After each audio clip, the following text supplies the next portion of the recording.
Hello दोस्तों, कैसे आप लोग। मैं इंजीनियर जयप्रकाश यादव आप लोग के अपने यूट्यूब चैनल पे हार्दिक स्वागत करता हूं। मैं आज आप लोग को फिर से इतिहास का एक नया टॉपिक लेकर के आया हूं। हमने इसके पहले उत्तर वंश जो था मेरा उत्तर वंश का राजवंश था वो मैंने आपको पढ़ा दिया था, ठीक है। तो अभी इस बार हम लोग पढ़ेंगे कि साउथ इंडिया के यानी कि दक्षिण भारत का जो राजवंश था उसके बारे में हम लोग पढ़ेंगे। क्योंकि उत्तर भारत का जो राजवंश था उसके बारे में हम लोग ने पूरा का पूरा पढ़ लिया। अब दक्षिण का हम लोग पढ़ेंगे। उसके बाद आ जाएगा हम लोग का कि जो अरब ने आक्रमण किया था हमारे ऊपर उसके बारे में हम लोग पढ़ेंगे। तो दोस्तों, आप लोग कैसे हैं। मैं आज दशहरा है, दशहरा की शुभकामनाएं सबको देता हूँ। आप लोग ऐसे ही रहिए, अच्छे रहिए, त्यौहार मनाते रहिए, सोशल डिस्टेंसिंग का पालन करते रहिए और उसके साथ साथ जो सबसे ज़रूरी बात है कि पढ़ाई करते रहिए। क्योंकि स्टडी ही एक ऐसी चीज़ है कि जो आपको दुनिया की हर एक चीज़ को मतलब एक तरह से आप जो भी चाहते हो कि लाइफ में मुझे ऐसा ही होना है, ये चीज़ करना है, तो स्टडी एक ऐसा तरीका है, यानी पढ़ाई एक ऐसा रामबाण इलाज है या बोल सकते हैं ऐसा ब्रह्मास्त्र है जिससे कि आप वहाँ तक पहुँच सकते हो। मेरे कहने का ये मतलब है कि आप पढ़ाई के बलबूते दुनिया के हर एक चीज़ को आप अपने बस में कर सकते हो, यानी दुनिया की हर एक चीज़ कर सकते हो जो पॉसिबल है, ठीक है।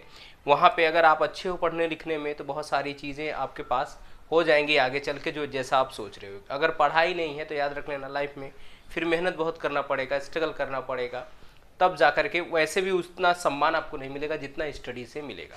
तो चलिए आज आप लोगों को दक्षिण भारत के जो राजवंश थे, दक्षिण भारत का जो इतिहास है उसके बारे में हम क्या करेंगे, आज जिक्र करेंगे। तो सबसे पहले आता है राष्ट्रकूटों का वंश, ठीक है। सबसे पहला ध्यान देखेंगे राष्ट्रकूट राजवंश, ठीक है, इसके बारे में हम लोग देखेंगे। अब याद रख लेना ईसा पूर्व खत्म हो गया है, ईसवी चालू है, ठीक है। तो ये कब की बात हो रही है, ये 752 ईस्वी की बात हो रही है, ठीक है। 752 ईस्वी में जो राष्ट्रकूट के राजवंश थे वो क्या हुए, वो आधिपत्य में आए, ठीक है। वो क्या हुए, आधिपत्य में आए। इन्होंने क्या किया था, राष्ट्रकूट जो था वो लगभग बहुत सारे को, यानी एक तरह से बोल सकते हैं कि जो पल्लव वंश था, पाल वंश था, गंग वंश था, इन सबको बर्बाद करने का जो मेन मोटिव है वो इन लोग का ही है, राष्ट्रकूट का ही है। राष्ट्रकूट ने बहुत सारे वंश को क्या कर दिया था, सत्यानाश करके अपना वंश चलाए थे, ठीक है। उनके में बहुत सारे शासक थे, वो भी प्रतापी शासक थे, सब अच्छे अच्छे शासक थे, ठीक है, राजा थे। तो इनके बारे में हम लोग देखते हैं। और सबसे पहले हम देखते हैं कि जो क्या है राष्ट्रकूट राजवंश का जो संस्थापक है वो कौन है, वो दंती दुर्ग है, ठीक है। कितने में किए थे, 752 में। ये लगभग 752 से लेकर के 1200 के आसपास तक का क्या नाम है कि जो काल है यानी समय है वो राष्ट्रकूटों का था। दक्षिण भारत की बात कर रहे हैं अपने लोग, उत्तर भारत की बात नहीं करते हैं, ठीक है। दक्षिण भारत में यही लोग का क्या था, शासक था। अब दूसरा कह रहा है कि इनकी राजधानी मनकीर थी, ठीक है, जिसको करेंटली अभी मान्यखेत के नाम से भी जाना जाता है, ठीक है, याद रख लेना। और दूसरा, इनके जो शासक वगैरह रहे हैं उनके बारे में हम थोड़ा सा जिक्र कर लेते हैं, ठीक। तो शासक इनके हैं कृष्ण प्रथम, ध्रुव, गोविंद थर्ड, अमोघ वर्ष, कृष्ण सेकेंड, इंद्र थर्ड और कृष्ण थर्ड। ये क्या थे, ये इनके शासक थे। इसके बाद कह रहा है कि जो ध्रुव था, ध्रुव इनका पहला शासक था, यानी इन शासक में सबसे पहला जो राज किया था राष्ट्रकूट में वो कौन था, ध्रुव था, ठीक है। इन्होंने अपनी राजधानी जो है वो कहाँ पे बनाई, कन्नौज में बनाई। और ये पहला क्या था, शासक था, किसका, राष्ट्रकूट का था, याद रख लेना। इसके बाद दंती दुर्ग ने तो स्थापना किया था, उसके बाद कौन आया, उसके बाद आपका ध्रुव आता है जो क्या करता है, इनका स्थान लेता है और अपनी राजधानी यहाँ से चेंज करके कन्नौज कर लेता है, ठीक है। यही क्या था, इसका पहला राजा था, शासक था दंती दुर्ग के बाद। फिर याद रख लेना इसने किसको किसको हराया था, प्रतिहार वंश का जो नरेश वत्सराज थे, ठीक है, और पाल वंश के जो नरेश धर्मपाल थे, यानी धर्मपाल ने ही पाल वंश का क्या किया था की उत्पत्ति की थी, या पाल वंश को बसाया किसने था, इसने ही था, ठीक है। तो इन दोनों को एक युद्ध में ध्रुव क्या कर देता है, हरा देता है, याद रख लेना। प्रतिहार वंश के नरेश वत्सराज को और पाल वंश के क्या धर्मपाल को हरा देता है, मार देता है, यानी खत्म कर देता है। ठीक। ध्रुव का दूसरा नाम था धरावर्ष, इसको धरावर्ष के नाम से भी क्या करते हैं, जानते हैं। ठीक है। फिर इसके बाद इसका जो उत्तराधिकारी बनता है वो गोविंद क्या बनता है, थर्ड बनता है। ठीक है, गोविंद थर्ड बनता है, इसने भी क्या किया, इसने धर्मपाल यानी पाल वंश का राजा उसको भी हराता है। फिर नागभट्ट, ठीक है, जो प्रतिहार वंश के थे नागभट्ट, उनको भी क्या करता है, ये हरा देता है। ठीक है। पल्लव डायनेस्टी, पाल डायनेस्टी और गंग डायनेस्टी, इन तीनों को खत्म करने का श्रेय जो है वो राष्ट्रकूटों को जाता है, क्योंकि राष्ट्रकूट में जितने भी थे सब अपने आप में एक प्रतापी शासक थे, प्रतापी राजा थे। ठीक। गणित सार संग्रह जिसने लिखा था, याद रख लेना, वीराचार्य। ठीक है। और अमोघ वृत्ति जो लिखे हैं संकतायना, ठीक है, ये अमोघ वर्ष के दरबारी कवि थे, यानी अमोघ वर्ष के दरबार में रहते थे, कवि नहीं थे, दरबार में रहते थे। अमोघ वर्ष भी इसमें क्या है, अमोघ वर्ष भी था एक। ठीक है। तो अमोघ वर्ष के दरबार में कौन कौन रहता था, गणित सार संग्रह का जो लिखे थे महावीराचार्य वो भी रहते थे, और अमोघ वृत्ति के क्या थे, सक्तायन ने लिखा था अमोघ वृत्ति, और अमोघ वृत्ति जो लिखा था वो अमोघ वर्ष के नाम पे ही वो क्या किया था, रखा था, ये लोग उसके दरबार में रहते थे।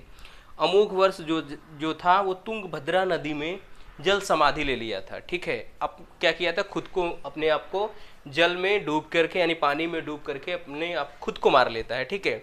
फिर आते हैं इंद्र थर्ड। ठीक। इंद्र थर्ड भी आप देख सकते हैं, इंद्र थर्ड था जो अरब का शासक, अरब से एक बंदा आया था अल मसूदी। ठीक है। अरब का निवासी था, वो इसके दरबार में आया था। ठीक है।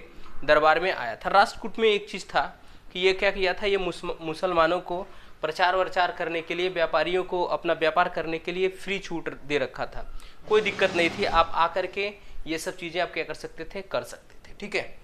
अब कह रहा, ध्यान से देखें, अंतिम शासक जो था इसका कृष्ण थर्ड था, याद रखना कृष्ण थर्ड था।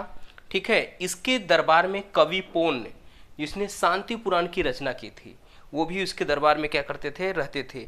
और कवि पोन याद रख लेना कन्नड़ के जो है वो बहुत महान कवि थे। ठीक है। जिसने शांति की रचना की, शांति पुराण की क्या किया था, रचना किया था। एलोरा का जो कैलाश मंदिर है इसको कृष्ण प्रथम ने बनवाया था। ठीक है। कृष्ण फर्स्ट ने एलोरा का जो कैलाश मंदिर है, अजंता एलोरा, आपको मालूम है महाराष्ट्र के औरंगाबाद में क्या है औरंगाबाद में। इसमें लगभग 34 गुफाएं हैं, उसमें आपको जैन गुफाएं मिलेंगी। ठीक है। जैन धर्म के चित्र मिलेंगे, बौद्ध धर्म के मिलेंगे, हिंदू धर्म के, तीनों धर्म की गुफाएं आपको एक साथ मिलेंगी एलोरा में। ठीक है। तो वो कृष्ण प्रथम ने क्या किया था, उसको बनाया था। ठीक है। एलोरा एंड एलिफेंटा गुफा मंदिर भी राष्ट्रकूटों के ही क्या है, देने, मैंने आपको अभी जस्ट बता दिया, अब समझ में आपको आ गया होगा। इसमें कितनी गुफाएं हैं, 34 गुफाएं हैं, 34, 1 से 12 तक जो है बौद्ध धर्म के लिए, 13 से 29 के लिए हिंदू के लिए है, और 30 से लेकर के 34 जैन के लिए है। तो ये तीनों के लिए है। इससे ये पता चलता है कि जो राष्ट्रकूट वंश वाले थे वो बहुत सारी चीज़ों, शैव धर्म को पालन करते थे, वैष्णव को करते थे, शाक्त को करते थे, जैन को करते थे, बौद्ध को भी क्या करते थे, वो लोग मानते थे, समझते थे। ठीक है। व्यापार करने वाले को फ्री छूट दे रखा था, इस्लाम का प्रचार करने वालों को भी क्या दिया था, वो अनुमति दे के रखा था कि आप लोग ये सब चीज़ें कर सकते हो। ठीक है। उसके बाद चालुक्य वंश जो था वो राष्ट्रकूट का क्या कर दिया, अंत कर दिया, यानी चालुक्य वंश ने क्या किया, राष्ट्रकूटों को मार दिया। ठीक है। सॉरी, अब आता है चालुक्य वंश। ठीक है। राष्ट्रकूट द्वारा ही अंत होता है। चालुक्य 2 टाइप के थे, एक कल्याणी थे, एक बादामी थे। ठीक है। याद रख लेना, जो बादामी थे वो तो इनको मारे थे, सॉरी कल्याणी जो थे वो इनको मारे थे, राष्ट्रकूट को, और जो बादामी थे वो राष्ट्रकूट इनको मारे थे। तो ये चीज़ याद रखना क्लियर करके। कह रहा है राष्ट्रकूट ने इनका अंत किया था। कल्याणी जो था 950 से 1100 ईस्वी तक था, और जो बादामी था वो 600 से 1200 था। 600 से 1200 और ये 752, यानी इनको खत्म करने वाला कौन था, जो यानी बादामी जो था उनको राष्ट्रकूट था, और जो कल्याणी जो था वो राष्ट्रकूट को ही क्या किया, मार दिया। ठीक है। देखो, राष्ट्रकूट का नष्ट किया, और याद रख लेना बादामी जो था वो पुलकेशिन फर्स्ट ने क्या किया था, इसके संस्थापन पुलकेशिन फर्स्ट था।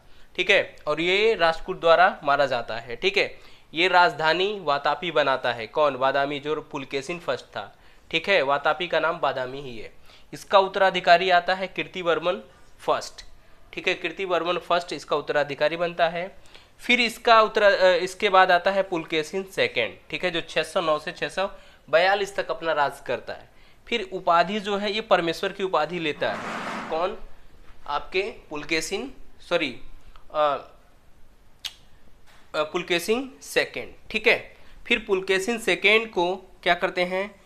पल्लव नरेश नरसिंह वर्मन ने मार डाल। तो पुलकेशिन जो सेकेंड है वो पल्लव वंश का जो राजा है, क्या नाम है? नरसिंह वर्मन, ये क्या कर देते हैं? मार देते हैं। ठीक है, और इस शासक का यानी चालुक्य वंश का जो अंतिम शासक था वो कीर्तिमान था। ठीक है, याद रख लेना, कीर्तिमान सेकेंड था। क्या होता है? इनको कौन मार देता है? इनको राष्ट्रकूट जो होते हैं वो इनको क्या कर देते हैं? खत्म कर देते हैं। ठीक है, तो आई थिंक यहाँ से लेकर के राष्ट्रकूट से लेकर के चालुक्य तक मैंने आपको समझाया अभी। ठीक है, इसके बाद थोड़ा सा और रह गया है, वो भी हम आपको अभी समझा देते हैं।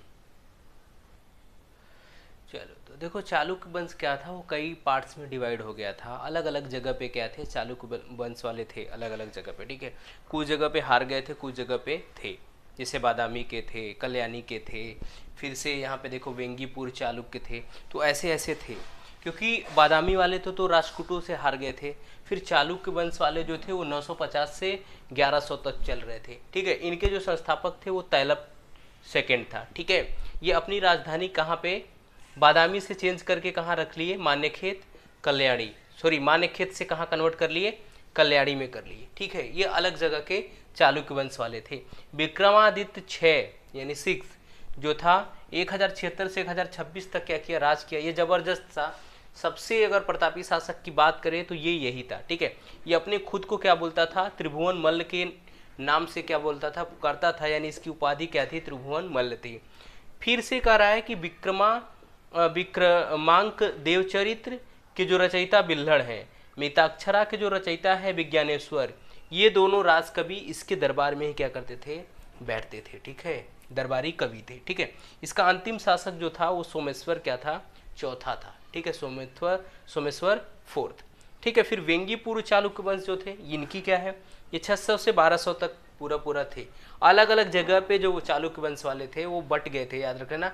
अलग अलग जगह पे उनका टाइम पीरियड जो काल है वो अलग अलग है, क्योंकि अलग अलग टाइम पे वो लोग हारे हैं। ये फिलहाल की अगर हम बात करें तो आंध्र प्रदेश के वेंगी जगह पे क्या करते थे? इसी के नाम पे इसका पड़ा है, वेंगी का वेंगीपुर चालुक्य वंश, और कल्याणी से कल्याणी चालुक्य वंश। बादामी प्रताप जो वातापी था उससे बादामी चालुक्य वंश। ठीक है, और इसके जो संस्थापक थे वो क्या थे? विष्णुवर्धन चालुक्य वंश के, यानी वेंगीपुर के जो थे वो क्या थे? संस्थापक थे। ठीक है, फिर इनकी डायनेस्टी कुछ चली है, इनके बेटे आए हैं, उनके बेटे आए हैं, तो ऐसे कुछ आया। बट उसके बाद क्या हुआ है? ये लोग धीरे धीरे क्या हो गया है? ये चालुक्य वंश का पतन हो गया है। ठीक है, और खत्म हो गया। तो चालुक्य वंश में बस इतना ही। अब एक दो रह गया है, पल्लव वंश और एक यादव वंश करके है। ये एक दो डायनेस्टी बची हुई है, उनको मैं आपको अगले लेक्चर में बता देंगे। ठीक है, तो आई होप यहाँ तक आपको पूरा का पूरा चीज़ समझ में आया होगा। तो प्लीज़ अगर समझ में आया तो वीडियो को लाइक करें, वीडियो को शेयर करें, और अगर आप मेरे चैनल पे हैं तो चैनल को सब्सक्राइब करें, क्योंकि देखो अगर चैनल को सब्सक्राइब करोगे तो मेरे वीडियो का नोटिफिकेशन आपको मिलते रहेगा। ठीक है, मैं ऐसी वीडियो आपको लेकर के आएंगे। मैं आपको गारंटी देता हूँ कि पूरा इतिहास मैं आपको पढ़ा करके दूंगा। इतिहास के बाद मैथमेटिक्स को पूछो मत, मैं गणित भी आपको अच्छे से सिखा करके दूंगा रीज़न के साथ। ठीक है, विदाउट रीज़न में एक भी क्वेश्चन सॉल्व करा करके नहीं दूंगा। तो चलिए दोस्तों, मैं फिर मिलते हैं आपको अगले वीडियो में। तब तक के लिए जय हिंद, जय भारत।